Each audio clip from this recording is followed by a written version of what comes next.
Fala pessoal, estamos aqui para mais um vídeo. Meu nome é Arthur, eu sou analista de valores imobiliários e hoje a gente vai seguir com esses vídeos que vai virar provavelmente uma nova série, né, das perguntas e respostas. A gente precisa decidir um nome para essa série, né? Por enquanto fica perguntas e respostas, essa provavelmente é o que vai estar no vídeo, mas na live de segunda-feira a gente decide, se chama aí uma coisa tipo pergunte ó, as vide, o café, como tem tudo pra ficar no domingo de manhã, podia ser café com as vídeos, né? Mas tinha o Fábio fazia o café com holder antes. Eu não quero copiar nada assim. Mas enfim, segunda-feira a gente discute aí qual seria um bom nome, que pra quem não sabe o que a gente tá falando, né? Eu já me propus aí, pelo menos nesse trimestre, a fazer uns vídeos respondendo a perguntas de vocês de uma maneira mais completa, tá? Eu faço as perguntas aqui no Instagram, né? Então abra a caixinha lá toda segunda-feira, vocês responderem. Enfim, depois eu posso mudar o dia, né? Porque não faz muito sentido na segunda se eu vou fazer o vídeo no domingo. Mas enfim, né? Tem um problema para depois. Porque não adianta, eu nunca engajei muito no Instagram e tal, porque o cara faz uma pergunta aqui que às vezes é complexa e você não consegue responder aqui em 4, 5 linhas, né? Agora, fazendo vídeo, aí já a conversa muda, né? Eu vou tentar dar uma resposta mais simples possível aqui, né? Ou melhor, lá no Instagram, aqui no Instagram.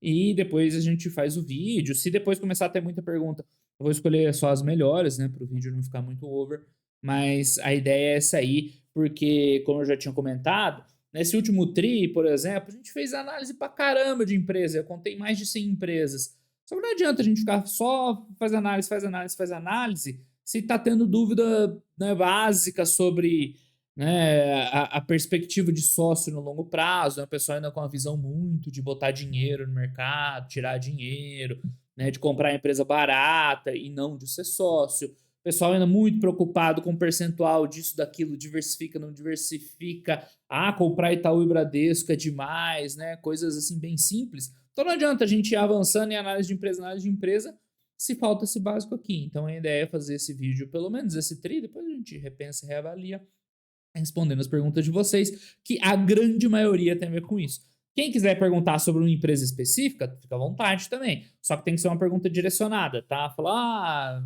por exemplo, do Itaú, né? Só o índice de inadimplência do Itaú tá sob controle, mas uma coisa focada, tá? Eu não vou responder perguntas do tipo, fale sobre ativo tal. O que você acha de ativo tal? Não é por causa da lógica aqui do canal. O que eu acho sobre ativo tal é o vídeo de análise dele, que tem lá 30, 40 minutos, uma hora, né? Não é simples assim, você não vai chegar, né, e responder em 4, 5 linhas no Instagram, ou aqui em 5, 10 minutos, que é o tempo médio de uma resposta dessas aqui, sobre, né, um ativo inteiro. Aí é um negócio mais complexo, tá? Precisa de mais tempo, não é assim para chutar. Beleza, pessoal? Então vamos começar? Deixa eu tomar um golinho do café e vamos embora.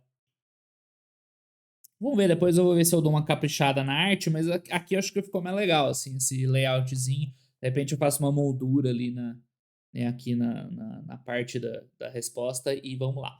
Então bora, primeira pergunta de hoje. Qual tratativa você dá para os seus dividendos? Aporta novamente? Então, aqui a gente tem um conceito muito importante que é o do acúmulo do patrimônio, tá? Então, depende essa pergunta para responder ela bem feita. Por quê? Que primeiro ponto, dividendo, pessoal, nada mais é que um retorno do capital que você investiu na empresa, tá? Então você está lá aportando numa empresa lá regularmente e a empresa, em determinados momentos, por algum motivo, ou dependendo do perfil dela, ela devolve dinheiro para você. Isso que é dividendo, tá? Muita gente acha que é o rendimento e não é assim que funciona. Assistam lá a playlist Como Investir na Bolsa de Valores. Esse é o conceito fundamental, separar o que é investir em ativo real do que investir em dívida, em títulos, tá? São coisas diferentes. Então, quem vem com essa cabeça de investir em títulos, em dívida, né, que é Tesouro Direto, CDBs, fundos e tal, o rendimento, né, é o ganho dele, certo? Em ativos reais, como ações, empresas, não, tá? É um mero devolução, tá? Uma empresa está devolvendo dinheiro, porque naquele momento ou vem um lucro muito bom e está no momento de devolver, ou a empresa não tem nada melhor para investir, tá? Então tem que entender o que é dividendo, é o básico do básico, para depois a gente chegar na resposta dessa pergunta, tá? E infelizmente a grande maioria das pessoas, eu sei que não é a maioria de vocês que são o meu público, mas a grande maioria das pessoas, deixa eu ir arrumando aqui enquanto eu falo, né, ela ainda trata o dividendo como se fosse o ganho, né, e não uma devolução. Enfim, então o dividendo a empresa está te devolvendo. Então, sabendo essa informação, a gente consegue responder essa pergunta, tá? O que você faz com o dividendo? Vai depender da fase que você está de investidor. Se você ainda está no início, né, acumulando patrimônio, né, aprendendo um pouco mais sobre como ser investidor e tal, a resposta óbvia é essa que eu coloquei aqui, né? Enquanto você está construindo, você tem que canalizar tudo para a construção do patrimônio. E vai, né, o que sobra da sua renda, né, normal, que é o básico, o dividendo, quando você tem uma grana extra lá do teu emprego, né, também é um belo de um aporte extra. Quando sobra uma grana, quando tem um evento acionário, uma devolução de capital, né, é dinheiro que vai para construir patrimônio. Ah, mas estou de férias, quero gastar umas férias especiais, porque é legal para mim. Tudo bem, mas é uma decisão, como eu expliquei nas perguntas da semana passada. Aí é uma questão pessoal. Óbvio, você não é escravo do dinheiro, então vai ter momentos, né, que você, né, deixa um pouquinho para o segundo plano, né, essa questão de acumular o patrimônio para ter um consumo imediato ali, mas você sabe que você está abrindo mão, né, e você tem que equilibrar muito bem isso aí. Então, enquanto você está construindo um patrimônio, não tem outra destinação, não só de dividendo, mas qualquer dinheiro que aparece ali, seja a devolução de capital, a empresa fez uma OPA, qualquer coisa do tipo, vai para a construção do patrimônio, tá? Então, lembra, o dividendo é uma devolução. Se você não pega o que foi devolvido e reinveste de novo, né, insistente, né, você vai prejudicar muito o teu acúmulo de patrimônio a longo prazo. Aí, lá no futuro, lá na frente, você tá tranquilo, você construiu um patrimônio legal, né? Você já tá no momento aí de fazer uma transição aí na tua vida e tal. Aí você pega o dinheiro extra, não só o dividendo, pra, enfim, pagar. Por exemplo, é o que eu fiz agora na minha viagem, tá? Eu planejei a viagem, paguei tudo antecipado praticamente, e tava com, né, gastando os dólares lá de uma conta no exterior. Aí, no meio da viagem, a gente acabou fazendo outras coisas. Eu acabei falhando meio no planejamento. Eu achei que já tava meio que tudo pago, tinha umas coisas para pagar ainda. Aí, no meio do mês, falei assim: ah, vou pegar uma grana aí, trocar em dólares de novo, né? Botar na conta do exterior pra ficar com folga aqui e tal. Lá os caras cobravam um depósitozinho lá, tudo quanto é hotel, não vou ficar mais tranquilo. Aí peguei no meio do mês tudo que tinha na minha conta, que é basicamente o que cai em dividendo direto na conta, converti para doletas e continuei gastando. Tem algum problema? Não, de jeito nenhum, mas eu já tô no momento que eu posso fazer isso. Enquanto você tá acumulando ainda não, tá? Então, eu posso fazer isso emergencialmente, eventualmente? É claro que pode. Né? Eu falei, você não é escravo do teu patrimônio. Mas você sabe que se você fizer isso recorrentemente, né, você vai prejudicar o acúmulo no longo prazo, tá? Então, essa pergunta passa muito pelo conceito de entender o que é dividendo, que eu vejo que falta bastante aí, tá? Por aí. Bora, próxima pergunta. Uma pausinha pro café antes da próxima pergunta. Olhar o bico, né? Achas que em épocas de juros altos a emissão acaba sendo o melhor caminho para ter capital? É uma boa pergunta essa, tá? É um dos caminhos, tá? Dívida continua sendo, né, uma solução e outras formas mais exóticas de levantar capital, né, também pode acontecer. Mas as principais aqui, para a gente fechar o nosso escopo, seriam basicamente dívida e emissão de ações. É óbvio que no momento de juros altos, você tomar mais dívida, primeiro, você coloca um risco maior sobre a tua empresa, porque o resultado financeiro começa, né, a impactar e tudo mais. E segundo, é caro, né? Você vai sobrar menos dinheiro, tá? Então você precisa ter um uso muito bom para essa grana para valer a pena você ficar pagando juro alto em cima do capital que você levantou. Agora, emissão, ela nem sempre é uma maravilha, tá? Ela depende muito. E aí, qual que é o principal fator, principal critério que impacta essa questão sobre quando uma emissão vale a pena ou não? É o preço da ação, basicamente. Tá? Então, não sei se muita gente tem essa noção, mas como que funciona? Como você está vendendo ações da empresa no mercado para levantar dinheiro, né? No final dos contos é isso. Quanto mais cara for sua ação, quanto mais for precificada ela pelo mercado, mais dinheiro você levanta com uma diluição menor. Tá? Não sei se vocês entendem bem isso, mas é simples. Né? Então, vamos supor que lá você tem sei lá, enfim, vou dar um exemplo bem besta, tá? Mas para as empresas é mais ou menos isso. Lá que eu tenho uma empresa com 10 ações e cada ação da minha empresa, sei lá, vale R$ 100. Eu preciso de R$ 100 para o meu negócio aqui, né, para comprar café para eu tomar. Eu vou lá, vendo uma ação, eu diluí em 10%, né, vendi uma ação de 10, diluí em 10%, tá, e levantei a grana que eu precisava para fazer o que eu queria. Agora vamos supor que minhas ações estão valendo R$ 20, né, tá, só 20, ok? Então, se eu preciso ainda gastar 100 para alguma coisa, eu vou ter que vender 5 ações, tem que vender metade, né? Eu faço uma diluição de 50%. Então, a diluição, ela é dependente do valor que o mercado está cobrando na empresa. Então, a gente viu no passado Tesla levantar muito dinheiro com a emissão de ações, porque ela tinha um valor lá em cima. Continua, né, com um valor alto, mas na época, para o resultado que ela tinha, era um valor muito alto. Então, ela conseguia se financiar muito barato emitindo novas ações. Ela diluía pouco o acionista e levantava muita grana. Hoje ela não precisa mais disso, ela gera caixa o suficiente. Magazine Luiza, a gente viu durante muito tempo também, aquela época ela tinha um valuation lá em cima, né, emitir muita grana, né, a um custo relativamente baixo, uma diluição pequena. Agora, quando a ação tá ali na lona, apanhando muito com o valor baixo, a emissão ela é muito cruel. Então, aconteceu recentemente com o CVC. Qual foi a empresa que emitiu agora, essa semana, assim, diluiu horrores o acionista? Não lembro qual foi agora, mas teve uma recente que fez isso também. Aí, né, o impacto é grande. Então, essa pergunta depende, tá? Na maior parte dos casos, você tem razão, né? Você acaba emitindo para não partir para dívida, mas não é garantido, tá? E outra coisa, para você emitir ações, tem que convencer a galera a comprar suas ações. Às vezes você precisa baixar o preço, como é o caso da 3R, né? Fez uma emissão com valor um pouquinho abaixo, aí é ruim. Então, aqui você vê, usando um parênteses aí dessa discussão, para voltar no tema da pergunta anterior, a diferença da mentalidade de sócio, de querer que a empresa prospera, da mentalidade dinheirista, né, de querer ganhar dinheiro curto. Então, eu vejo muita gente ali, acontece muito com FII isso aí, né? Vai emitir no valor mais baixo, a chance de eu comprar mais barato. Essa é a visão de curto prazo, dinheirista ali. Enquanto que a visão de longo prazo é, a empresa vai emitir muito baixo, né? Vai levantar pouco dinheiro, é ruim para os negócios. Então aqui a gente já vai vendo, esses conceitos são importantes, tá? Para você já reforçar essa sua mentalidade de sócio, ok? Então foi o que eu respondi aqui, né? Dependendo do caso, né? Dependendo do caso é a única chance, se você não consegue tomar dívida no mercado, né? Você tem que emitir, que é o que acontece geralmente com as empresas ferradas, mas pode chegar num ponto que nem emitindo você consegue mais, né? Se a empresa está tão mal, não consegue mais, aí geralmente encaminha para recuperação judicial, falência, né? Esse tipo de coisa. Enfim, é isso. Boa pergunta essa, tá? Bora, próxima. Resultado do Itaú só comprova a tese de investir nas melhores empresas?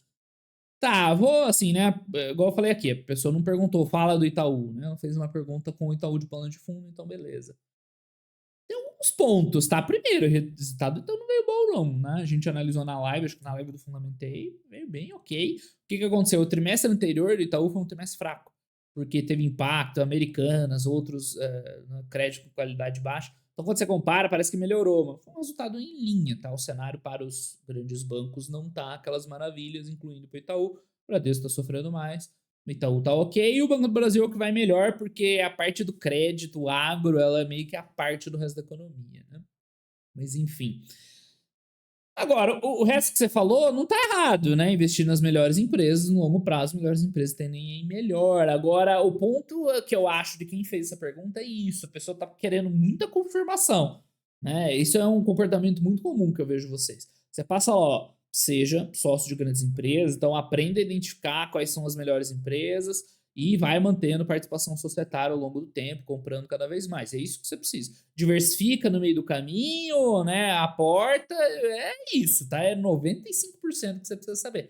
Só que a pessoa ela não se convence disso. Ela precisa o tempo inteiro de uma confirmação. Não, é isso mesmo, né? Não é isso mesmo. Isso mostra o insegurança, ou que a pessoa está muito travada ali, o psicológico, não consegue evoluir para ir partir para conceitos novos. Porque se você ficar o tempo inteiro voltando, isso aqui é o básico do básico, tá? Investindo nas melhores empresas. Então, se você tá inseguro com isso, já não é legal, porque a aula 1 você já não assimilou, você ainda tá inseguro, né? E o outro ponto que eu falei, tem gente que não passa da aula 1 e fica, né, voltando e fazendo a mesma pergunta do mesmo negócio, mesmo do mesmo negócio. Fala, tá vendo? Eu tô indo bem, tô acertando. Não, você não tá saindo da aula um. Então, cuidado, tá? Eu não sei qual que é o problema de quem aí perguntou, mas provavelmente você sofre de um dos dois problemas. Um é ainda tá inseguro com isso, e aí eu não sei o que fazer, porque ou você entende isso, ou vai ser uma jornada ruim essa. E a segunda, você tem que desapegar, cara. Você tem que entender. Eu preciso comprar empresa boa e ficar lá, né, ao longo do tempo. Agora tem que passar para aula 2, para aula 3, para aula 4. Você não pode ficar perguntando só perguntas da aula 1 pro resto da vida que vocês não vão evoluir, tá? Então, uma das duas coisas aí, atenção. Próxima pergunta. Parei meus aportes faz 3 meses, vou precisar recompor, fará a diferença. Então, aqui de novo, dois problemas, tá? Nessa pergunta, duas coisas muito comuns. A primeira é o mecanicismo, né, do investimento. A pessoa está muito preocupada, quantos meses, um mês aqui, um mês ali, parou ali, recompõe. Pessoal, isso é o menos importante, falei bastante nas últimas vídeos de pergunta, tá?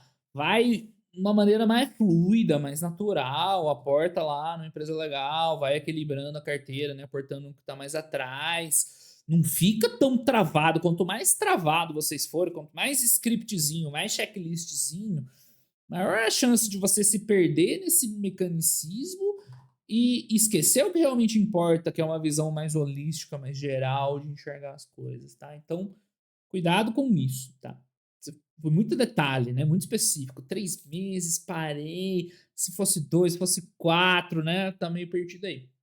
Segundo, é de novo as confirmações, né? Ah, e agora? Fará diferença no longo prazo? Cara, já foi, velho. Você já perdeu, né? Já gastou outra coisa. Igual eu viajei e gastei os dividendos lá que tinha na conta. Não adianta ficar agora.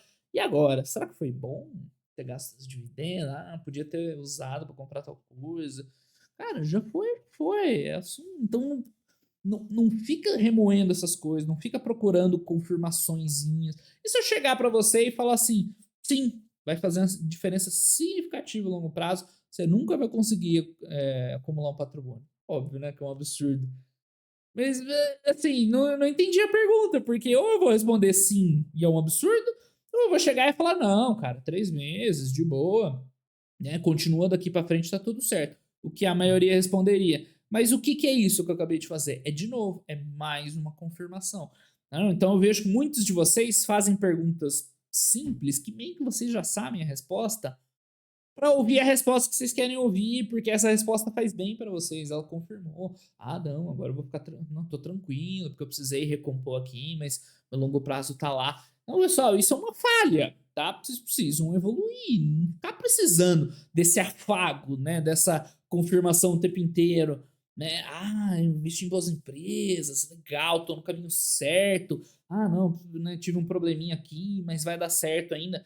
Isso por lá no fundo, né? Ou tem uma insegurança, ou tem alguma coisa por trás.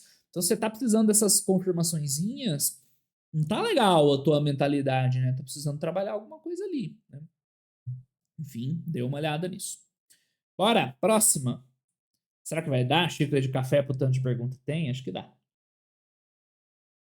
A boa pergunta também. Aumento de escala leva a redução de custos proporcional, né? Não nominalmente, mas proporcionalmente. Aumenta um bottom line. Seria isso alavancagem operacional? É praticamente isso, tá? Eu coloquei não exatamente na resposta, porque é o seguinte. O que é alavancagem operacional? E ficou errado aqui, às vezes fica por causa do corretor, tá? Desculpa aí, pessoal. O que é alavancagem operacional? Primeiro, o que é alavancagem? Né? Alavancagem é você conseguir um resultado muito maior do que você conseguiria com termos normais, né? Basicamente é isso. A alavanca é isso aí. Você vai levantar um peso usando uma alavanca, você vai levantar um peso muito maior do que você teria força usando um tipo de alavanca. Tá. Agora para empresas, né? Falar de alavancagem financeira primeiro, tá? O que é alavancagem financeira? Você conseguir um resultado muito melhor, né? Do que você teria usando dívida ou outra forma de financiamento. Então, né, por exemplo, se eu tomo uma dívida, consigo acelerar meu investimento, acelerar o meu resultado, que eu não teria se eu não tivesse usado esse artifício, ok? E o que é alavancagem operacional? Tá? É justamente você tá no caminho certo, né? É você conseguir esse ganho de resultados, né? com um ganho de receita ali menor, né? A alavancagem está ali, você ganha um pouquinho de receita e lá no bottom line tá lá em cima, né? Como você consegue essa alavancagem? Basicamente, né, mantendo custos sob controle, né? O mais comum é você tendo custo fixo. É o jeito mais fácil, né? Eu tenho um custo fixo, eu aumento a minha produção, né? Logo, aquele dinheiro que entra na receita, ele vai contribuir diretamente no lucro líquido e vai aumentar. Agora, né? Por que eu falei não exatamente? Não é necessariamente aumento de escala, tá? É qualquer maneira que você consiga é, é, aumentar sua receita e não aumentar os custos de maneira proporcional. Ganho de escala é uma delas? É uma delas, mas se você consegue, de repente, né, uma economia geral de custos, é uma forma legal também. Se você consegue, sei lá, né, outras coisas que você vai aumentar a receita, mas não vai aumentar os custos na mesma proporção, você está tendo alavancagem operacional, tá? Então, basicamente é isso. Você está no caminho certo, mas não é só ganho de escala, tá? Tem outras formas, principalmente hoje em dia, você tem negócios digitais e tais, modernos, né? Tem outros jeitos também de você ter alavancagem operacional, tá? Pode ser, né, puramente aumentar a taxa de ocupação de fábrica, por exemplo. Então, a gente tem algumas empresas que estão passando por dificuldade aí, Grendene, M. Dias e tal, tem uma taxa de utilização das fábricas meio baixa, né? Se elas voltam a vender bem e tal, e aumenta a taxa de utilização, vai ter uma alavancagem operacional, vai ter um reflexo positivo nas margens de baixo da DRE. É por isso que eu falo nas análises dessas empresas. As empresas precisam vender mais. O povo fica lá, mas e o trigo, e os concorrentes, ou da Grenene. Não, essas empresas precisam vender mais. Tanto que a Ambev seria uma empresa que estaria numa situação parecida. A Ambev está vendendo bem, tanto que ela está bem melhor que essas duas que eu dei um exemplo, tá? Então, boa pergunta essa também. Próxima. Olha aí, vamos lá ver as inseguranças de vocês. Quando você usa o termo perder fundamento para uma empresa, quais os indicadores que leva em consideração? Né? Então, primeiro, tá? Indicadores, e saiu indicações aqui, né? Você não vai conseguir nada disso com indicadores. Então, o que são indicadores aí que todo mundo conhece, né? Claro, né? Aplicado no nosso contexto aí de investimento em empresa. São índicezinhos, relações, na verdade, entre duas métricas quaisquer de uma empresa que te permite enxergar mais rápido alguma coisa. Então, por exemplo, um price earnings é um PL, né, preço sobre lucro.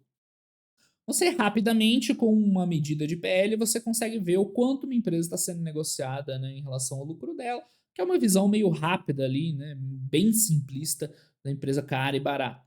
Né? Então, isso às vezes te ajuda. Né? Você vai, essa empresa está com PL de 50, então você sabe que é uma empresa que está negociando um valor bem alto em relação ao lucro dela. Ou ela está com PL de 6, não, é baixo.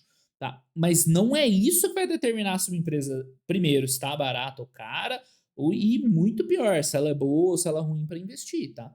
Então, os indicadores, eles existem só para facilitar um caminho seu, que você rapidamente bate o olho e consegue ter uma noção sobre a situação de uma empresa, tá? Ele nunca, tá? Anotem isso aí. Nunca um indicador ele vai ser determinante para você tomar uma decisão ou não de investimento numa empresa, tá? Então, isso aí o pessoal erra muito. Né? Não consegue entender como analisar uma empresa, eu sei que não é fácil, mas ao invés de trilhar o caminho difícil para aprender, procura um atalho, que é pegar meia dúzia de indicador, aí bota numa planilha, não sei o que lá e vê, tá? Só com um caminho fácil, mas errado, né? Esse que é o ponto. Então, primeira parte da resposta é isso, tá? Esquece indicadores, que foi meio que eu respondi aqui, tá? Agora, aproveitando que tem mais tempo aqui para falar sobre perder fundamento, eu sei que perder fundamento é uma palavra absolutamente aberta, né? O que é perder fundamento?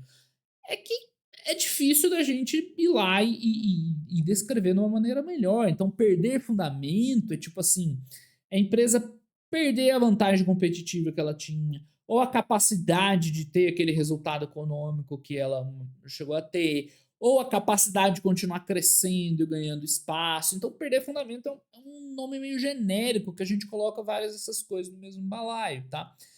Mas não tem como ser diferente, porque vocês querem muito, né? E dá pra ver pela tua pergunta, um negócio bem assim, né? Cartesiano, direto, a empresa boa é assim, assim, assim, ou o indicador tal acima de tanto, o outro abaixo de tanto. Então vocês querem um negócio absolutamente organizado para tomar a decisão. Pô, seria muito bom, né, se fosse assim, mas não é, cara. É o que eu falei. A análise de empresa ela é bem mais holística, é muito mais arte do que conta, né? No sim, óbvio, não é a arte em si, mas você leva em conta várias coisas diferentes, você pesa os valores de cada uma delas, vai ter sempre vantagem e desvantagem, mas você vai ter que um dos dois normalmente vai sobressair. Às vezes tem uma vantagem numa empresa que é matadora e compensa vários outros problemas, às vezes é o contrário. Então, empresas são organismos complexos que necessitam de uma análise complexa. Toda vez que você tenta o atalho de simplificar isso aí, né, para conseguir fazer mais fácil e não de percorrer o caminho complexo, não termina bem, tá? Esse é um conselho bem importante. Próxima pergunta. Igual o Hermes e Renato lá naquele vídeo do leão, né?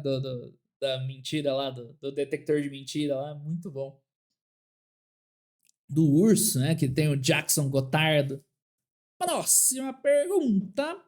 Como diferenciar o momento ruim numa empresa de perda de fundamento? Né? Bem relacionado com a pergunta anterior. No release, quase sempre amenizam a situação. Então vamos, de novo, dividir por partes. Primeiro, release de resultados, pessoal. É uma das principais formas de você obter informação sobre os números de uma empresa. Tá? Tem os demonstrativos contábeis ali, tem os resultados explicados. Porque assim, o número seco, ele sempre vai ser a principal referência que você vai ter, né? A DRE, os demonstrativos, né? DRE, fluxo de caixa, balanço, ali não tem conversa. É o que é. Só que o release, ele traz, ou deveria trazer, os motivos por trás daqueles números. Então, se você vê uma queda de receita, tá? Queda de receita é um fato que não tem como discutir. Agora, você pode ter uma queda de receita que foi pontual, que foi extraordinária, que foi, né, enfim, e não impacta a empresa no longo prazo, ou uma queda de receita estrutural, que mostra que a empresa perdeu alguma fonte de renda, alguma coisa assim. Então, saber o porquê do número é muito importante. Tá? Por isso que o release de resultados ele é tão relevante, senão a gente abriria só o ITR, DFP, olhava os demonstrativos e acabou. Agora, né, no release, a empresa escreve o que ela quer. Né? Então, ela pode, né, florear história, tentar, né, dar uma amenizada na parte ruim, uma sobrevalorizada no que veio bom. E aí, cara, aí que você precisa ser malandro, tá? Então, ser um investidor, em último caso, com o tempo, vem a experiência, vem um pouco da malandragem, de saber o que, que é bom, o que, que é ruim, onde está esquisito a explicação, onde não está. Quantas vezes eu fiz vídeo e falei, esse negócio aqui é esquisito, né? Lembra da Espaço Laser? Teve um final de ano que eles chegaram lá e falaram, não, esse ano a gente teve uma leve queda lá, que as pessoas voltaram a viajar. Explicação que não fazia. Não estava errado o que o cara falou, mas não fazia muito sentido em relação aos números. Com o tempo você vai pegando essa malandragem. Tem jeito. Isso só vem com o tempo. Né? Vem com uma base sólida e com o tempo você vai ficando esperto, né? Você não fica tão trouxa, né, para cair em qualquer conversa. Então, sim, o release você tem que olhar com calma. O que é fato, beleza. O que é explicação, sempre fica esperto, tá? Para ver se é isso mesmo ou não. Então, isso é uma coisa. Agora, diferenciar momento ruim de perder fundamento não tem nada a ver com essa outra parte da tua pergunta, tá? É outra coisa, né? Enfim, você vai ver quando uma empresa tá meio mal, é absolutamente normal, todas as empresas passam por fases ruins, por períodos de luta, mas você sempre tá tentando enxergar no longo prazo. Então, sempre que acontecer alguma coisa, você vai pensar, isso aqui, né, é algo conjuntural do que tá acontecendo agora, logo, né, no futuro vai mudar, pode melhorar, piorar e tal, mas é o que está acontecendo agora? Ou é algo estruturante, né? É intrínseco à empresa, é uma coisa que compromete os resultados lá para frente? Então essa é a diferença, tá? Agora o release não tem nada a ver com isso, tá? Então você juntou duas coisas que não necessariamente tem a ver. Próxima pergunta. Lojas Renner, resultados péssimos, pior operacional, perdendo fundamentos ou muito cedo para saber. De novo, você misturou duas coisas diferentes, tá? É, o que você descreveu é perda de fundamentos, tá? Agora, é o que eu acabei de falar na pergunta anterior. Pode ser algo, né, pontual, que aconteceu, acontece, as empresas erram, tipo o Bradesco, o Bradesco errou, né, já passa, tá? Ou pode ser algo estruturante, fala, não, ó, Renner não vendem demais. As roupas da Renner perderam apelo, ou os hábitos de consumo, né, do brasileiro mudaram, né? Eles não compram mais em lojas, em shoppings, né? E agora ó, vai ter vendas piores, né, no longo prazo. Então, é isso que você tem que fazer, tá? Tipo, a primeira metade da tua pergunta não tem a ver com a segunda, né? Então você está falando resultados péssimos, pior operacional, perdendo. Você descreveu já uma perda de fundamentos. Mas você tem que saber o que é conjuntural ou excepcional do que é estruturante ou, né, por longo prazo. Claro, nada é definitivo, mas enfim, que tende a se manter por longo prazo. Tá? Então, esse é o ponto, né, que eu escrevi. Pior nos fundamentos, parece que você já identificou, você já descreveu isso aí. A questão é o quanto isso vai impactar aí na sua estratégia, se você é uma pessoa mais agressiva a ponto de assim, a empresa que eu tenho a menor dúvida, eu já não quero ter mais na carteira. Ou se você aguenta mais, né? Falando, não, quero esperar né, mais tempo para tomar uma decisão. Qual que é o melhor? Não tem melhor. Né? Tem vantagens e desvantagens. Se você for mais agressivo, você vai acabar vendendo mais empresa, vai ter mais alarme falso. Você vai vender empresa que piorou, mas depois você vê que passou por cima. Ok. Se você for mais resiliente, você vai carregar mais tempo em empresas ruins, né, antes de sair, que vai ter prejuízo também. Então, não tem melhor ou pior. Isso aí vai ser muito individual de cada um, né, da decisão que você resolver tomar em relação à sua estratégia. Tá? Agora, vocês permitem uma aspas aí, um comentário adicional, né? De novo, a raiz dessa preocupação de vocês tá lá naquele negócio de assim, vocês decidem que é uma empresa boa e vocês depois não querem ter trabalho, né, de seguir. Então é o que tá acontecendo com a Renner agora, vejo demais. Todo mundo um dia estabeleceu que Renner era uma empresa boa. Agora que vem resultado ruim, vocês entram em conflito. Aí fala, como assim? Mas era uma empresa boa e agora tá vindo ruim? Então, uma raiz lá atrás da tua pergunta é essa. Tá? Vocês não aceitam que as empresas são dinâmicas, que elas melhoram, que elas pioram. E quando uma empresa que uma vez vocês determinaram que era boa começa a ter números ruins, vocês entram em tela azul e não sabem o que fazer. Próxima pergunta. Estratégico o cafezinho enquanto carrega. Compra da Prio agora, né? Eu não costumei ainda que ela chama Prio e não PetroRio mais. Na Enalta eles teriam a gestão dos campos, porque sem isso não sei se seria bom. Então, de novo, vamos por partes, tá? Primeiro, é um boato que saiu, tá? Que, enfim, a gente não tem confirmação nem desconfirmação nenhuma. Da PetroRio, a Prio soltou falta relevante dizendo que não tem. Cara, aquela ali é protocolar, tá? Não quer dizer nem que sim nem que não. Só responderam um questionamento da CVM. Como não tinha nada de concreto para responder, deram a resposta genérica, tá ali? Dizer que sim, que não. Então vamos avaliar isso aí. Né? O que estava no boato, pelo menos o que eu vi, é que eles estariam negociando não com o controle da Enalta, mas com outros acionistas, no caso seriam dois bancos até, né? A compra de uma fatia relevante lá, 20 e tantos por cento lá, uma coisa de perto de um quarto da empresa. Então, isso é um investimento minoritário, tá? Então, respondendo objetivamente a sua pergunta, se for essa a transação, não teria gestão do campo, tá? Agora, eles poderiam fazer isso como um primeiro passo para futuramente ter a gestão? Sim, mas aí a gente está, né, especulando demais. Então, qual que eu respondi aqui? Não tem como saber, então não adianta ficar especulando agora. Será? Mas que sim, mas que não, e aí? E quem vai ter gestão? E vai melhorar? Cara, é gastar energia com algo que a gente nem sabe se vai acontecer ou não.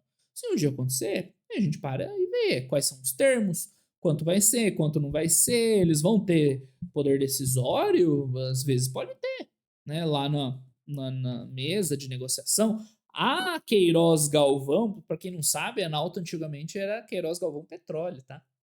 Então, o controlador, ele tem parte das ações da Enalta como garantia de dívida lá na Queiroz Galvão. Então, é um negócio meio esquisito. É uma situação complexa essa, tá? Então, cara, conselho, espera acontecer. Quando acontecer e a gente tiver as informações, a gente analisa e toma uma decisão, enfim, né? Emite uma opinião, né? Uma análise circunstanciada sobre o que é. Agora, boato, velho, deixa rolar, não tem muito o que fazer.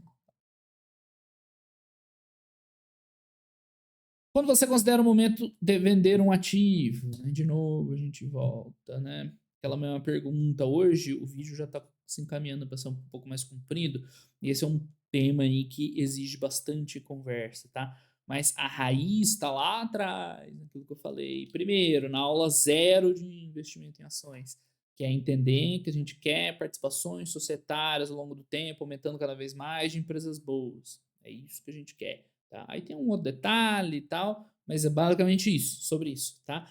Então, vender um ativo, ele faz parte, tá? Porque, como eu acabei de falar umas perguntas atrás, empresas melhoram, pioram, e você tem que estar em empresas boas, tá? Não é porque você olhou num determinado momento no espaço-tempo ali hoje, dia. Dia que é hoje? Eu já tô gravando no sábado, né? Dia 13 de maio. Empresa X, e olhei ela é boa, não quer dizer que ela vai ficar boa no seu horizonte de prazo de acúmulo de patrimônio. Então você tem que estar preparado para isso. A causa dessas raiz dessas perguntas todas de vocês é essa, tá? Vocês não estão preparados para essa conversa. Vocês ouviram muito uma outra coisa que é importante, que é se manter, né, sócio das empresas, não vender quando tem variação de mercado, porque o mercado no curto prazo, né, ele não tem correlação com os fundamentos, então o mercado vai subir, vai cair, fulano vai tossir do outro lado do mundo, vai despencar as coisas aqui, outro cara vai dar um discurso, vai subir, então você tem que ignorar isso aí e se manter sócio das empresas, né, boas. Então, essa parte vocês entenderam. Só que a parte da empresa boa, vocês entenderam. Que é tipo, né, a empresa eu vi lá é boa, vai ficar boa para sempre. Né? Não é assim que funciona, tá? Então, vou dar a resposta simples hoje para essa pergunta, né, que é a que está escrito aqui. Cara, você vai vender a partir do momento que você não vai querer ser sócio daquele negócio mais. E aí os motivos podem ser diversos. Pode ser que o negócio ficou meio obsoleto, né, perdeu o apelo e hoje em dia, né, não tem mais o mesmo apelo financeiro. Pode ser porque a concorrência destruiu a tua empresa, o concorrente está melhor, tem números melhores, ganhou mercado, você ficou para trás, meio que aconteceu com a Cielo. Pode ser porque os números que você achava da empresa não são tão bons assim, foi o que aconteceu com a ERB. Não precisa nem acontecer uma fraude, mas sei lá, você olhou uma empresa, gostou, bom, sou sócio. Aí depois, sei lá, você tem uma visão diferente de análise, você muda os seus critérios de análise, ou enfim, né, algum motivo desse, você fala, essa empresa que eu achei que era boa não é. Pronto, né? Um motivo para você não estar nela mais. Você achou que ela é boa e depois você descobre que ela não é, é o motivo mais fácil, né, de vender um ativo. Então tem vários motivos, mas é basicamente esse. Se vocês focarem nisso, falar, não quero ser mais sócio desse negócio. Fica fácil decidir isso aí. Então eu já falei isso antes e para mim continua valendo, tá? É, a decisão de comprar e vender, ela deveria ter o mesmo nível de dificuldade para vocês, porque elas estão baseadas nas mesmas coisas. Mas vocês, em geral, acham muito mais fácil comprar um ativo do que vender, tá? Então tem algum problema ali, né? Se você está achando mais difícil vender do que comprar, é ou porque você está com dificuldade de aceitar os seus erros, ou porque você está com um viés muito pesado, assim, desse, né, do segurar as empresas por longo prazo, ou igual uns malucos estavam respondendo lá, mas não existe vender no meu vocabulário. Né? Você entendeu tudo errado. Algum problema tem, tá? Algum problema aí no embasamento de vocês tem. Próxima, PRIO, de novo, para eu aprender a não falar PetroRio mais. PRIO tem capacidade de execução, não sei o que excelente deve ser, né? Comprar empresa de petróleo em vez de campos é alternativa? Isso é uma pergunta interessante, né? É isso que eu falei. Chegar e falar assim, Arthur, o que você acha de PetroRio, de PRIO? Não vou responder, mas num caso, uma pergunta assim direcionada, sim, tá? Sim, é uma alternativa, né? Tanto é a alternativa que ela acabou de comprar a Dom. É uma aquisição que foi bem, né, extraordinária, mais pelos créditos tributários que eles têm em si do que qualquer outra coisa. Mas sim, seria uma alternativa para ela comprar outras empresas. E aí eu diria até mais outras minors, tá? Eu sei que vocês estão pensando em Enalta, mas eu acho que o principal alvo da PetroRio nesses casos nem seria as empresas de capital aberto, tá? Porque é mais complexo e tudo mais, tá? Aí sai um boato desses, as ações sobem, aí você vai ter que pagar mais caro, né? Foi o que aconteceu um pouquinho com a Dom. Né? Para ela, talvez seja até interessante comprar outras empresas de petróleo que não são listadas, tá? Mas sim uma alternativa. Eu posso ter certeza que eles vão olhar o que vai ter o melhor retorno possível, né? Então, para comprar campo, tá sim, tá assado, tá caro, tá não sei o que lá. Mas tem empresa tal que tem um ativo tal, comprando a empresa eu consigo acesso ao ativo de uma maneira mais simples. Pode ter certeza que eles olham isso aí sim, tá? Mas calma. Quer dizer que a PRIO vai comprar a Enalta? Não. Nem que sim, nem que não. Tá? Como identificar quando a variação dos investimentos de uma empresa, exemplo em ações, transita na DRE? Eu acho que foi isso, tá? Ele mandou quebrada. Tentem não mandar quebrada a pergunta, tá, pessoal? Porque na hora que eu respondo lá no Instagram, ok, eu vejo, mas aqui fica meio sem sentido, tá? Mas acho que era isso aí, né? Quando a variação dos investimentos de uma empresa transita na DRE. Cara, isso é contabilidade básica, tá? Nem tomei gole de café para responder. Tem que olhar o demonstrativo financeiro. Se tá lá na DRE a transação, é porque passou. Eu não entendi exatamente o que você tá perguntando, né? Foi o que eu respondi. Então, não sei, cara, se você não conseguiu se expressar ou explicar bem na pergunta, mas não tenho muito mais o que responder, tá? Quando você tem uma empresa que investe em outras. Ah, agora que eu não entendi direito, né?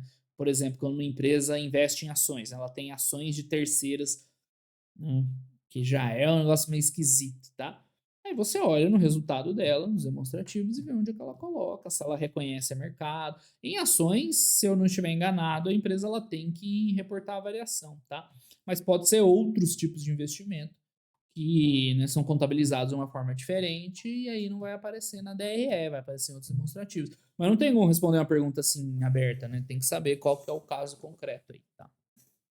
Mas é isso, no final das contas, tem que entender demonstrativo financeiro, senão não tem como investir em empresas. Próxima pergunta. Vamos lá. Alguns influenciadores seguem a mesma linha que você. Cara, ó, já para por aí de falar um negócio. Meu amigo, não tem nada a ver com nenhum outro influenciador. A, B, C, D, O, E. Se segue linha, se não segue linha. Cara, desculpa, eu faço o meu trabalho aqui, é o meu trabalho e é o meu jeito de falar. Se o fulano falar A, o outro B, o C, aquilo, não interessa, eu não sei, porque eu não vou atrás de informação nenhuma de outras pessoas e não quero saber, tá?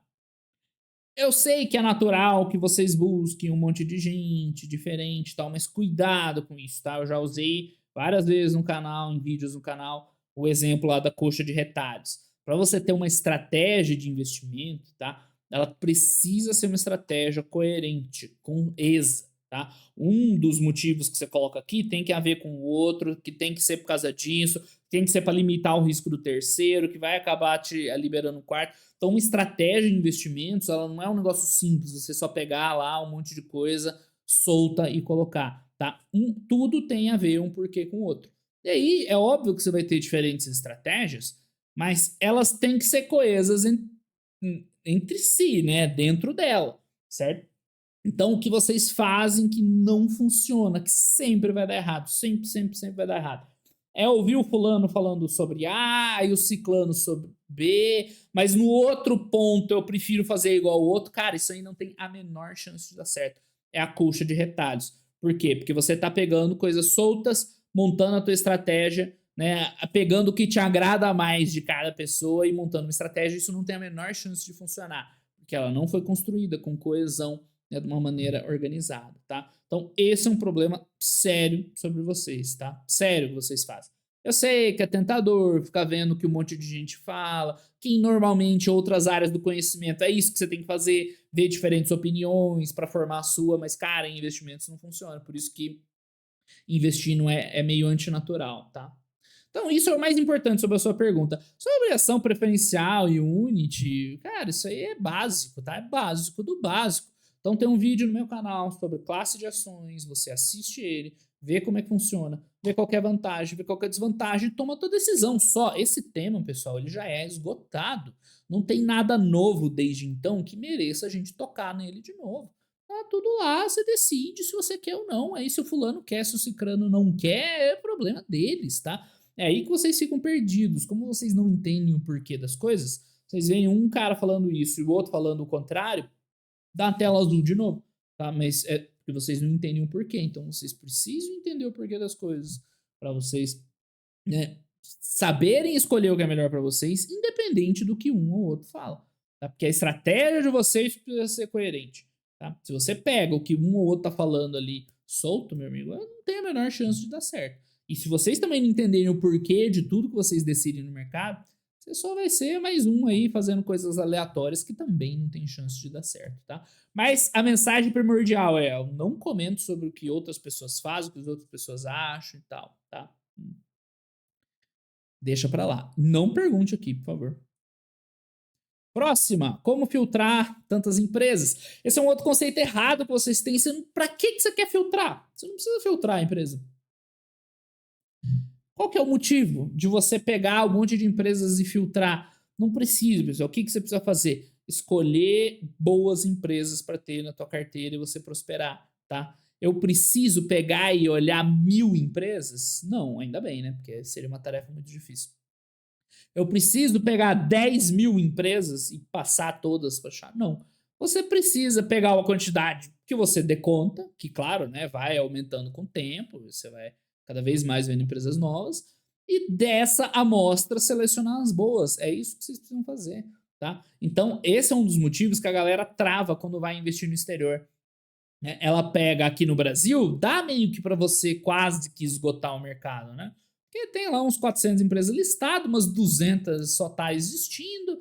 Aí você vai vendo, tira, só sobrou essas, tá? Mas é um jeito errado de investir, certo? Você tem a falsa ilusão de que você cobriu todo o mercado e você escolheu as melhores, tá? Isso é falsa ilusão. E aí, quando chega no exterior, vocês dão tela azul de novo, porque não tem como fazer isso. Né? Você tem 10.000 empresas nos Estados Unidos, 50, 60, 70 mil empresas no mundo, não lembro agora o número. É impossível fazer. Então, aprendam o começo direitinho, tá? Você não precisa filtrar, né? É uma ilusão achar que você vai escolher as melhores empresas. Porque se isso fosse assim, fácil, quantas empresas você teria na carteira? Eu teria uma só, a melhor de todas, a melhor do mundo. Teria só ela e ficaria feliz, né? Mas não é assim que funciona, né?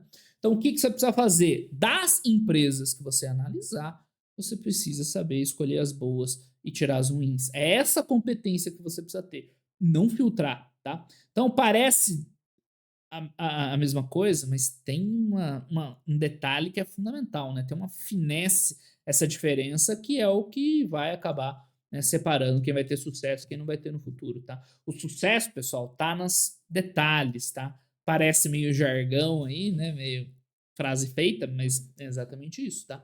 Filtrar não. Aprender as empresas boas, sim. Bora, pessoal, agora um cafezinho, né? Então, tá terminando. Pagadores de dividendos com payout acima de 90% é perigoso pelo fato de não ter margem para crescer? Então, de novo, vamos separar porque são coisas distintas, tá? Empresas que não crescem, tá? Dificilmente você vai ter bom retorno no longo prazo, porque o crescimento ele é o motor principal, né, do retorno no longo prazo, tá? Isso tem que estar bem estabelecido para vocês. Falei também na aula 0 lá, né, da playlist Como Investir na Bolsa de Valores, tá? É possível ter bons resultados com coisas com crescimento, né, ali virtualmente sem crescimento real?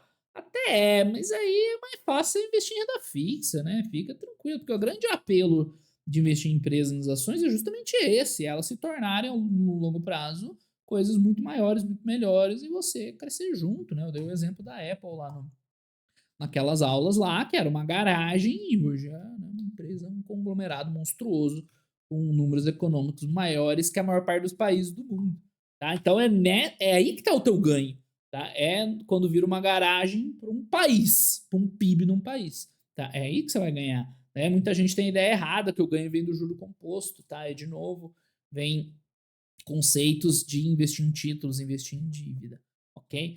Então, empresas que não crescem, tem que ser algo muito especial, tem que estar muito barato, aí entra outras coisas em jogo, que é preço, que é timing, se afasta do que a gente faz no longo prazo.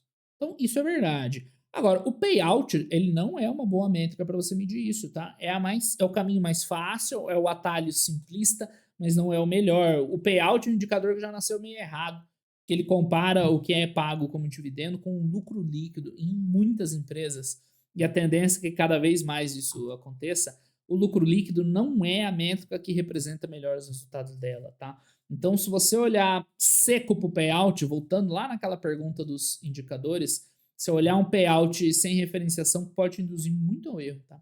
Então, esquece assim olhar só o payout. Você tem que fazer uma análise completa da empresa e isso vai passar por ver se o lucro líquido representa bem o resultado dela, e às vezes não, tá? E aí você vai ver empresa com payout acima de 100%, mas o que que é isso? Mas o erro não tá no payout, tá? Porque o lucro líquido, né, não representa bem o resultado dela, tá? Então, deixa eu ver se tem mais alguma coisa para falar. Pagadores de dividendo. Pagar dividendo por si só não quer dizer nada, né? A empresa pode ter um bom futuro pagando dividendo, né? Enfim, desde que você reinvista, mas aí depende desses outros critérios que eu falei. Eu não gosto muito especificamente, tá?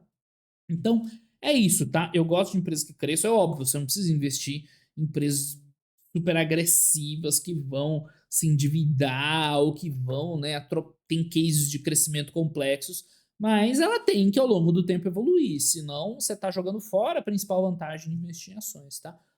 Mas não é pelos dividendos, não é pelo payout que você, né, avalia isso em última instância, tá? É uma maneira bem simplista de ver. Próxima pergunta. Devo levar em conta a inflação na análise? Essa é outra pergunta muito comum, né? Que vem daquela raiz que eu falei, do pessoal não ter bem estabelecido, que o importante é ter participações societárias, né, relevantes, e aí o pessoal, né, fica focado muito em macroeconomia, como está a inflação, como é que está o PIB, que tem um governo tal, o câmbio foi para tanto, né, que não é, né, o principal, tá? Então, de novo, é a mesma raiz no ponto. Falando especificamente de inflação, cara, não faz muito sentido você gastar tempo e energia com inflação, porque, afinal das contas, você está escolhendo entre empresas e, teoricamente, você vai ter um impacto de inflação meio que em todo mundo ali, né? Então, eu não vejo nenhum sentido nisso. Claro, tem coisas que fazem macroeconômicas que não são tão relevantes que acabam até impactando mais as empresas, mas a inflação é inflação para todo mundo. Filho. No final das contas, o que vai fazer diferença, né, até a inflação para você, né, a inflação dos seus gastos. É o clássico caso do que a pessoal da minha geração de investidor, que começou lá nos anos 2000, né, existia muita mística do R$ 1 milhão, de juntar R$ 1 milhão de patrimônio. Porque na época era muito dinheiro mesmo, era muito mais dinheiro que hoje. E era, assim, uma quantia legal e tal. Né? Mas ao longo aí de uns 20 anos, esse R$ 1 milhão já não é tanta coisa, né? Claro, vai depender da pessoa, do perfil de gastos dela, o padrão de vida que ela quer ter. Mas você vê que hoje esse número mágico de 1 milhão, ele não tem mais o mesmo apelo. O pessoal sabe, dependendo de onde você morar, R$ 1 milhão não compra nem onde você quer morar. Né? Então, porque isso aconteceu por causa da inflação. Mas aí faz muito sentido você ficar comparando dentro da empresa, porque a inflação para você vai ser a mesma. Então, o que você quer ter são negócios que vão prosperar no longo prazo. A inflação faz parte, mas é a vida, né? Não sei. Acho que é você jogar a energia fora. E outra, né? Falando sobre a CSU especificamente, a questão, você está cometendo um outro erro, né? Que é comparar um Kager de um período passado, que era uma empresa diferente, que tinha outras coisas influenciando, e projetando isso para o futuro. Isso aí dá uma outra resposta, né? Grande que deixa para outro dia aí, tá certo? Acho que vale a pena investir em holding. De novo, pessoal, vocês focam nos detalhes e não focam no principal. Cara, não faz muito sentido. Você tem que investir em empresa boa. Se ela for uma holding, beleza. Você vai lá, compra, ok. Né? Agora, vocês ficam muito nessa dicotomia, por exemplo, né, entre Itaú e Itaúsa e tal. Né? Mas respondendo a pergunta de uma maneira, né, inteira. Não faz diferença, tá? Se é holding, se não é holding, tem que ser uma empresa boa. É isso que vocês precisam ter na cabeça, tá?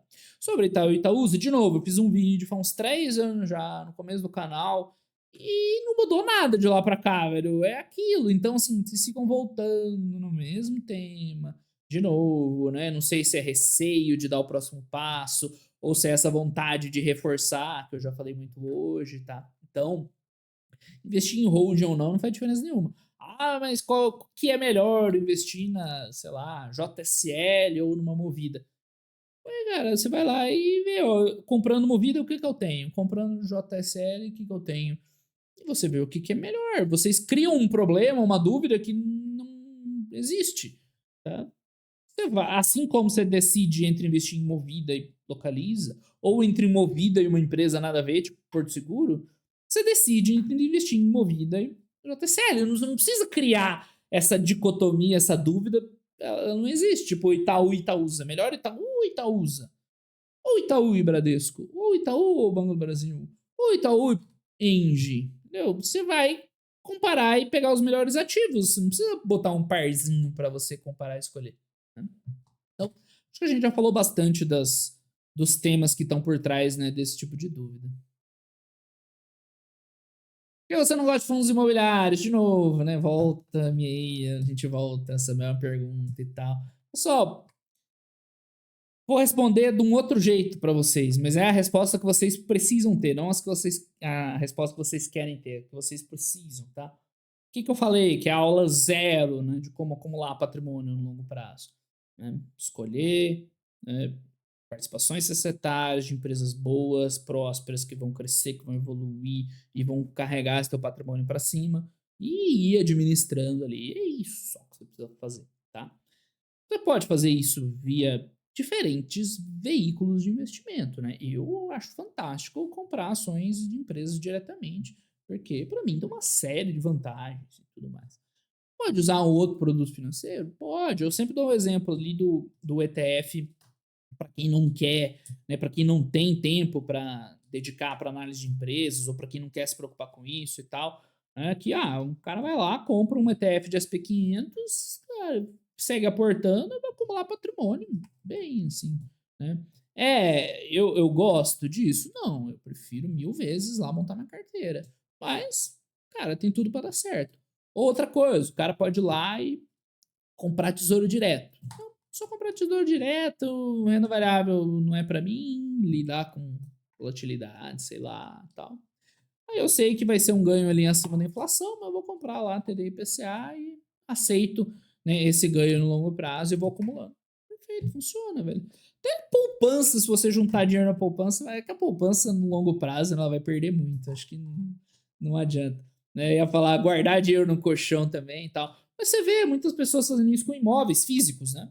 O cara vai lá, compra imóvel aqui, compra imóvel ali. Como o Brasil passou por um momento ali, né, de urbanização forte e tal, de fortalecimento das grandes cidades, muita gente ganhou muito dinheiro comprando imóveis e tal. Então, o veículo que você usa, cara, você pode escolher qualquer um. Um cara que entende de arte, ele pode comprar quadros de arte que ele sabe que tem um valor muito maior, que vão valorizar no futuro. O cara pode comprar vinho, enfim. Pode comprar colecionáveis, cartão, né, cartinha de médico, eu sei lá. Desde que você entenda daquele assunto, né? Você saiba o que você está fazendo, que a grande maioria não tá, mas você sabe o que está fazendo, né? E tenha esses princípios aí das coisas valorizarem ao longo do tempo. Então, fundos imobiliários, para mim, tem vários problemas, tá? Não é um veículo que eu gosto de investir no meio de fundos. Imóveis, eu acho que tem coisa mais interessante. Eu acho que dá para você ganhar bastante dinheiro com imóvel, mas tem que ser uma gestão mais ativa. Assim, eu acho que tipo esse ganho de imóveis fazendo o que, sei lá, e um FRT faz da vida, né? Fazendo um desenvolvimento, né, numa região e tal, e carregando a valorização ali, é interessante. Mas tem que ser alguma coisa além de comprar né, um galpão e alugar. Eu acho muito pobre isso aí no longo prazo, tá? Que é a maior parte dos FIIs fazem. Então você junta a parte do veículo de fundo que eu não gosto, né? O investimento da maior parte deles, que eu acho muito pobre, eu prefiro deixar de lado e não gastar tempo com isso. Vai ter FIIs, assim, que se eu olhasse em detalhe, eu ia gostar. Muito provavelmente, tá? Mas, no geral, eu simplifico minha vida e gosto, né, de olhar as empresas, são muito mais interessantes, muito mais dinâmicas, tá? Então, a resposta é extremamente simples, eu não entendo por que vocês ficam nessa. Aliás, eu entendo, eu sei por que vocês ficam nessa ansiedade. Porque é o seguinte, porque vocês não pensam nisso. Vocês não sabem o que vocês querem, vocês não sabem quais os ativos vocês querem ter na carteira, por que esse, por que não aquele. Vocês só são adestrados, vocês fazem o que os outros mandam fazer. Então, quando fala em investimento, o cara vai comprar ação no Brasil, vai comprar ação no exterior, vai comprar ETF, vai ter um monte de ETF na carteira, que é uma burrice tremenda. Vai ter fundo imobiliário, vai ter ouro, vai ter não sei o quê, porque vocês não sabem o que vocês estão fazendo. Então, vocês querem comprar um pouquinho de tudo e vocês têm essa falsa sensação. Não, eu tô tranquilo, eu tenho um pouquinho de tudo aqui e tal, tô bem diversificado. Mas, né, diversificação não tem nada a ver com isso. Então, a causa raiz dessa ansiedade que vocês têm, né, mas por que você não investe nisso, por que você não investe naquilo, vem disso, tá? Vocês não sabem o que vocês estão fazendo. Aí você vai lá, tem seus fundos imobiliários, é quando eu falo que não invisto, dá, né, a tela azul, a famosa tela azul. Vocês ficam, mas como assim? Mas eu tenho, se o cara não tem, por que que ele tem ou não? Estou fazendo alguma coisa errada? Então é isso, pessoal. Voltem para a aula 0, para a aula 1. Entendam o que vocês precisam fazer. Depois tentem conhecer vocês mesmos melhor, né? Ah, o que que eu como investidor quero, o que que eu como investidor, né, aceito assumir, não aceito, né? Então, aí você pode ser um investidor desse tipo aí, falar, ó, quer saber? Vou comprar SP500 todo mês, acabou. Ok, é válido. Mas aí você não pode ficar, né, gastando tempo olhando meus vídeos. Se você é um investidor como esse, eu, infelizmente, não posso te ajudar em nada, né? Aliás, você não precisa de ajuda para comprar SP500, é qualquer um. Vai lá, compra todo mês, acabou. Né? Mas o que eu vejo muito é o cara vai lá, compra uns ETF lá primeiro, né? Não sabe o que tá fazendo, compra um monte de ETF, esse é o erro clássico. Mas compra ETF e fica estudando isso, aquilo e vê vídeo, cara. E você tá fazendo tudo errado, né? Porque você não está aproveitando a grande vantagem dessa estratégia, que é a simplicidade. Ela é, né, boa, sim, eu acho que montar uma carteira é muito melhor. Mas se você contrabalancear do outro lado com a simplicidade e tal, faz sentido. Para fundo imobiliário, os caras gastam mais tempo, preso com bobagem, não sei o que lá, tá cheio de pepino, cheio de enrosco de gestão. Cara, vocês compram uns ativos que tem um potencial pior de ganhar dinheiro a longo prazo, que vai dar mais trabalho para vocês. Eu não consigo entender, simplesmente. Tá? Enfim, deixa isso aí para lá, já falei mais do que eu deveria aqui. Então, pessoal, principal, vou até voltar aqui, acho que é a última pergunta, né? É a última pergunta. Mas até voltar aqui para a gente fechar. Primeiro, entendam o que vocês precisam para, né, o longo prazo, para investir em ações de longo prazo, acumular patrimônio, tá? Não é ganhar dinheiro, não é bater inflação, não é depender de CDI, nem de IPCA, agora só falou, tá? Não tem nada a ver com isso, tá? E depois, né, conheça você mesmo, o que eu estou disposto a fazer, a não fazer, o que, que eu gosto e tal. Aí vai ser natural, falar, não, eu quero ter esses ativos aqui, isso aqui eu não quero, isso aqui não funciona na minha estratégia. Vai ficar simples para vocês. O problema é que vocês não têm essa base. E aí é aquilo que eu respondi na outra pergunta lá. Vocês veem o que o fulano fala, o que o ciclano fala, e vocês tentam, né, achar um consenso que não existe, aí vocês ficam incomodados, aí você tenta pegar o melhor de cada um, né? Já é uma estratégia um pouco mais interessante, mas também não vai dar certo. Enquanto vocês não olharem para dentro de vocês, não vai sair esse tipo de. E não adianta eu dar uma resposta dessa. Eu já falei isso aí várias e várias vezes. Só que vocês não ficam satisfeitos porque essa resposta não resolve o problema interior de vocês, que é outro, que é esse de não saber exatamente, né, o que vocês mesmos querem. E não conhecer os ativos também, né? Passa por vários problemas. Ok, pessoal? Então, fechamos aí o vídeo de hoje. Vocês viram que o nível das perguntas já foi bem melhor, né? Então, vocês conseguem. Só se esforçar um pouquinho, vocês conseguem umas perguntas melhores. Né? Quando eu fiz lá atrás, nas primeiras caixinhas, um monte de pergunta lixo, só voltar e ver aí as lives que a gente discutiu. Aí a pessoa, oh, mas quem está começando? Não tem nada a ver com quem está começando, velho. Tem a ver com quem quer evoluir, quer aprender mesmo e quem não quer. Quem só quer confusão, eu falei na live passada, né? O medíocre, ele quer que os outros sejam medíocres também, porque ele quer se sentir pertencente ao grupo, mas ele não quer estudar para evoluir junto com os outros. Então ele quer que todo mundo seja medíocre. Tá? E isso é uma coisa que eu não vou aceitar. Aqui não vai ter. Mas vocês viram que vocês conseguem. Hoje já foi bem legal. O vídeo já foi bem interessante. Então, se continuar nesse nível, a gente mantém esse vídeo aqui, que de verdade, pessoal, acho que vai ser muito mais útil para vocês que eu pegar e fazer uma análise de uma empresa aqui, já que esses conceitos que a gente está discutindo aqui, discutindo, né, que eu estou falando, cara, se vocês não tiverem bem estabelecidos, não adianta olhar resultado empresa A, B ou C, enquanto vocês ainda não estiverem querendo bater o mercado, querer ganhar acima da inflação, vocês ainda não sabem o que vocês querem das empresas, se vocês compram e depois ficam ansiosos para vender, se vocês não sabem por que vocês investem em fundo imobiliário, se vocês não sabem nada disso, não adianta eu falar empresa, mais uma empresa daqui ou dali. Tá? Vocês precisam ter essa estratégia melhor fundamentada. Ok, pessoal? Então, por hoje é só. Amanhã tem live no Fundamentei. E a gente discute e a gente escolhe o nome para essa série de vídeos. Mas, enfim, é isso aí, pessoal. Por hoje é só. Até os próximos vídeos. Valeu!